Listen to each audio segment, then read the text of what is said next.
मृत्यु के बाद आत्मा कितने दिन धरती पर रहती है। मृत्यु हम सबके जीवन का एक परम सत्य है, यानी जो भी इस धरती पर जन्म लिया है एक न एक दिन उसे मरना ही होगा। श्री कृष्ण ने भगवत गीता में कहा है कि आत्मा एक निश्चित अवधि पूर्ण होने के बाद एक शरीर को त्याग कर दूसरे शरीर में धारण करती है।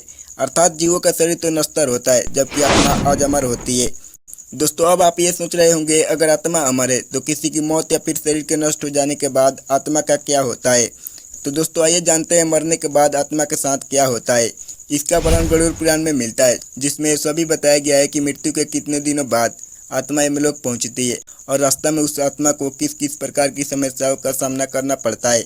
हिंदू धर्म गरुड़ पुराण के अनुसार एक दिन भगवान विष्णु के प्रिय सेवक और उनके वाहन गरुड़ जब भगवान विष्णु से पूछते हैं कि हे श्री हरि, मैं जानना चाहता हूँ कि जब इंसान की मृत्यु हो जाती है तब मृत्यु के बाद उस प्राणी के साथ आत्मा का क्या होता है और उस प्राणी की जीवात्मा कितने दिन के बाद यमलोक पहुँचती है।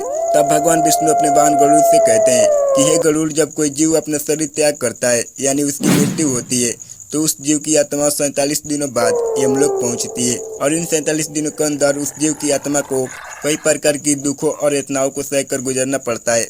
आगे भगवान विष्णु कहते हैं जब भी किसी जीव की मृत्यु होने वाली होती है तो सबसे पहले उस प्राणी की आवाज़ चली जाती है और जब अंतिम समय आता है तो मरने वाले व्यक्ति को कुछ पल के लिए दिव्य दृष्टि मिलती है। इस दिव्य दृष्टि में मनुष्य अपने जीवन में किए हुए अच्छे बुरे सभी कर्मों को और संसार को एक रूप में देख रहे होते हैं। उसके बाद मृत्यु के समय यमलोक से 2 यमदूत उन्हें लेने आते हैं। यमदूतों को देखते ही आत्मा डर जाती है।